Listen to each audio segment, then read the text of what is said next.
need for computer science. This is Volume 1, Discrete Mathematics, Episode 2 Sets, and what we're going to learn about in this episode is the first kind of mathematical object, actually the first two kinds, that we are going to formally reason about. And those are called sets and tuples, and we're going to learn the difference between the two and some common definitions and properties about them. Sets are in some ways the most basic type of mathematical object. In fact, a lot of math since sets came into being from George Cantor in about 1870 has been redefined and re-explained from the ground up in terms of sets because they're so useful and so widely applicable. But they're so basic that it's almost hard to kind of get your head around what they are. So let me kind of explain what a set is. Some people talk about them as though they were a group of things or a collection of things. You'll read that in books. I think that's sort of a misleading concept because if you talk about a group or collection of things, it almost implies that you're collecting them or co-locating them together. And that's not what we mean by sets. We're not going to say that we're going to put all the elements of a set together somehow. What we really mean is simply that we need a way to designate or refer to or specify certain objects as opposed to others. So we basically need a way to say, right now I'm talking about these particular 7 things, but not these other 12. And so we're going to denote those 7 things that we are talking about as a set. And the set is really, it almost disappears into the background. If I say I have the set of all blonde females, really that's just the same as saying all the blonde females. If I say the set of all calico cats, that just means the calico cats.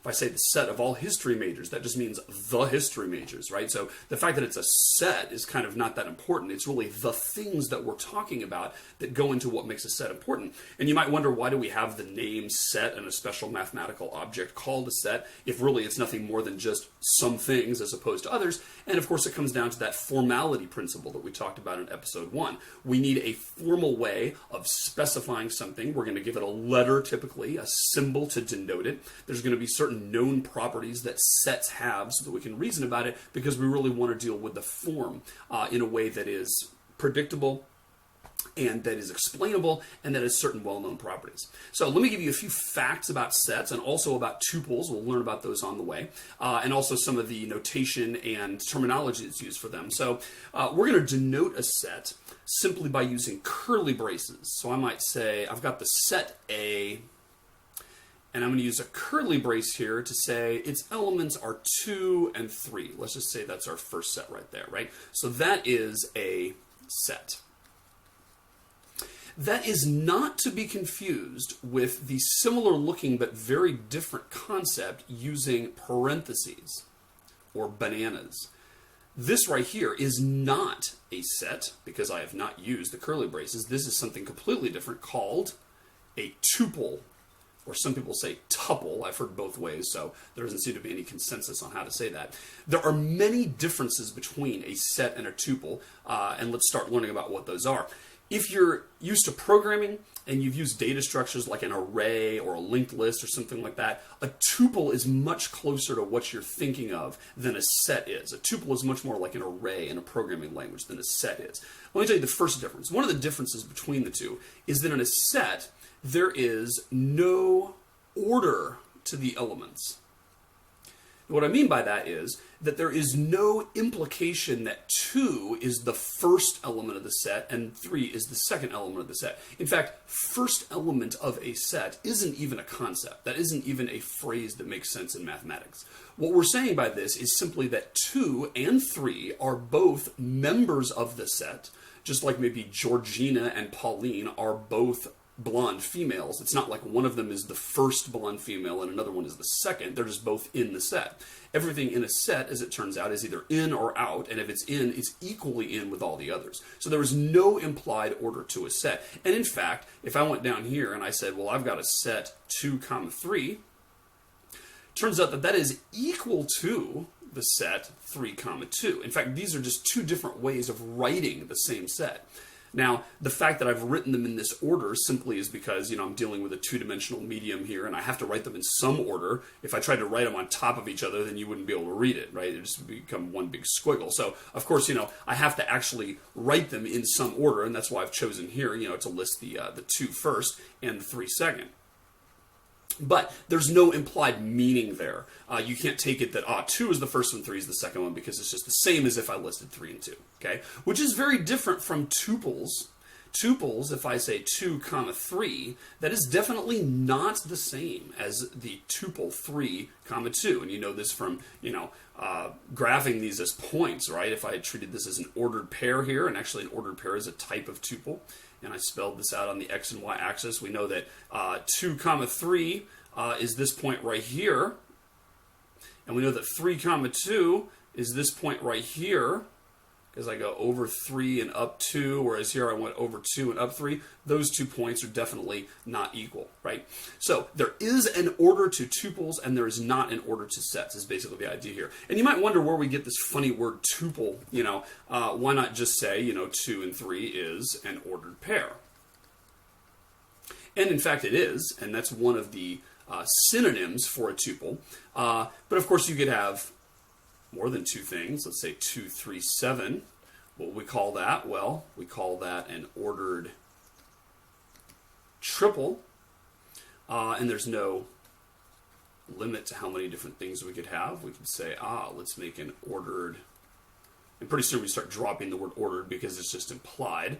But you could say an ordered quadruple, right? What if I have 1, 2, 2, and negative 3, 6. There's 5 of them, so I end up having a quintuple. So bottom line is you run out of words, right? What if I'm over here and I have 1, 3, 9, and suppose there's 17 different things here. What is that going to be? We need some word to refer to the general case, and the word that we use is the word tuple. In fact, you could call this a 17 tuple if you wanted to. But that's what that word comes from. And if you're used to thinking about ordered pairs, as I'm sure you learned about in math in grade school, that is exactly what they are, except it can be generalized to any number of dimensions. Okay, so that's the first thing about sets and tuples that are different, is that order does not matter. All right, second thing, sets do not have duplicates. It does not make sense for me to say that A is the set 2, 3, 2. That is a concept that doesn't make sense. And the reason it doesn't make sense is because a set is a way of designating certain objects and not others. And if I say that 2 is in the set, well then 2 is in the set. You don't need to tell me it's in the set again. It can't be in the set twice. I can't be a blonde female twice, right? You either are or you aren't. And so in sets, all of the elements are assumed to be unique. They are all distinct. And the same thing is not true in ordered pairs or tuples. I can certainly have the pair 2 comma 2, right? And that's a legit thing. I could say, let's go to the point 2, 2, and there's nothing wrong with that. I can certainly have duplicates here because this is not expressing a set. This is expressing a sequence of numbers, some of which may be the same as the others, right? So a set has no order to it and it has no duplicates, whereas a tuple can have both. Now, next thing, a set, and a tuple for that matter, but we're going to talk about this more with sets, can be heterogeneous. Hetero is a word that means other, and so heterogeneous means it can be composed of multiple different types of things. So far, we've been using numbers, but there's nothing wrong with me saying I've got a set A that has maybe smiley face and frowny face. And then I've got another set B, which is hearts and spades and diamonds. I could have a set C that is hearts and spades and happy face and 5 and 3.2. Okay? So a set can have multiple different kinds of objects in it. Turns out that most of the time it turns out to be more useful for them to be homogeneous and have only the same kind of thing, but there's certainly nothing preventing a set from being heterogeneous, and as a matter of fact a tuple can be too, although that actually doesn't come up as much.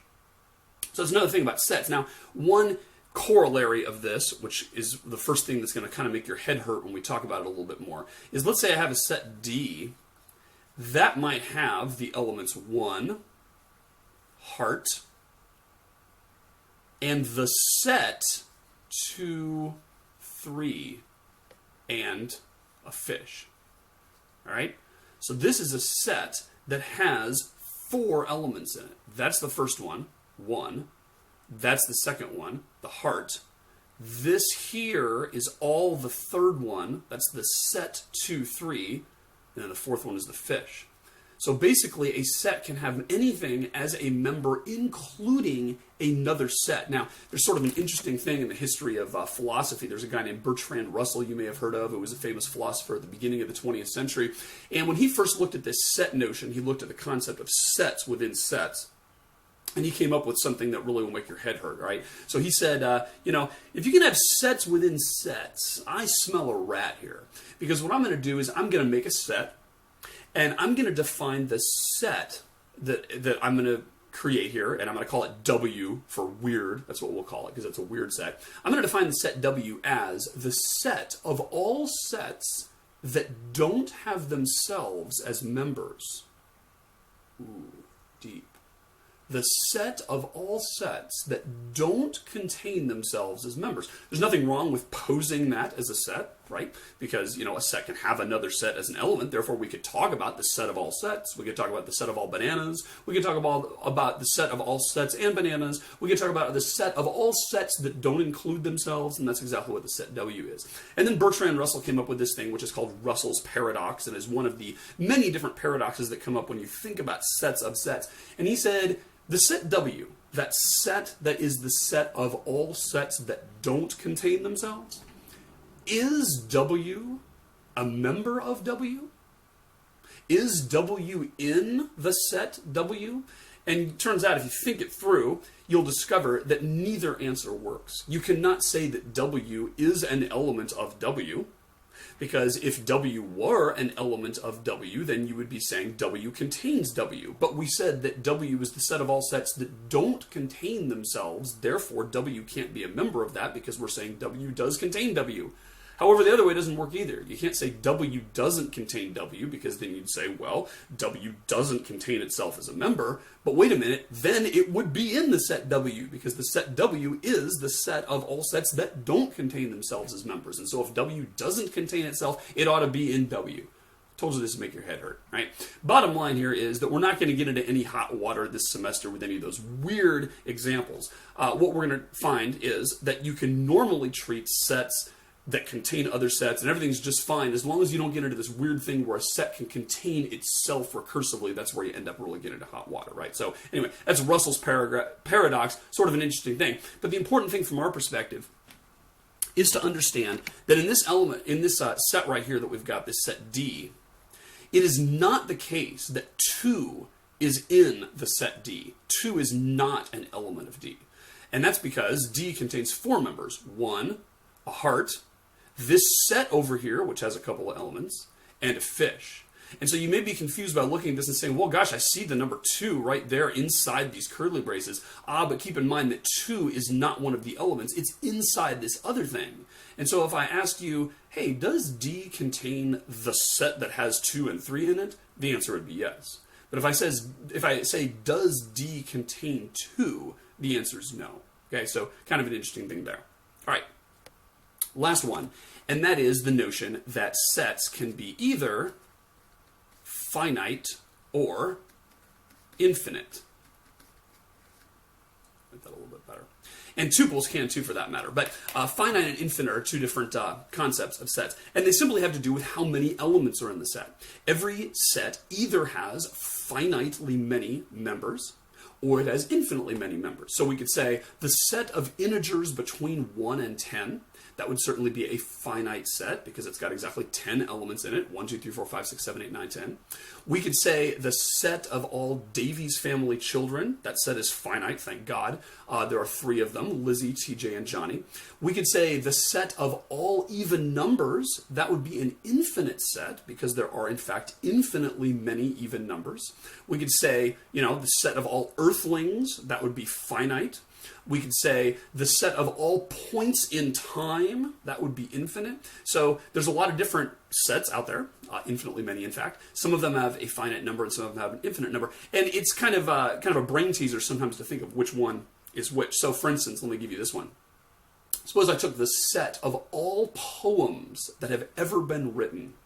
the set of all poems that have ever been written by the human race in all cultures, all languages, all epics, etc., right? Is that a finite set or an infinite set? And if you think it through, you'll realize that it's a finite set. It's huge. There are a ton of poems that have been written in the world.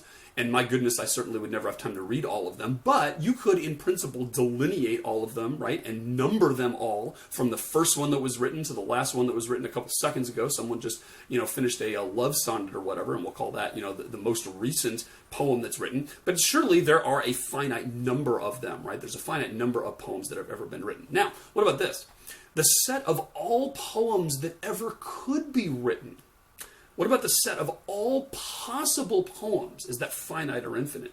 And if you think it through, you will realize that that is an infinite set. There are infinitely many possible poems that could be written. And you can see that by simply taking the opposite point of view and realizing that it's a contradiction, right? Suppose I told you, well, no, it's a finite set. The set of all poems that could ever possibly be written, that's finite. And I've got the set right here. And there's 493,369,444,322 of them, okay? That's all the poems that ever could be written, period.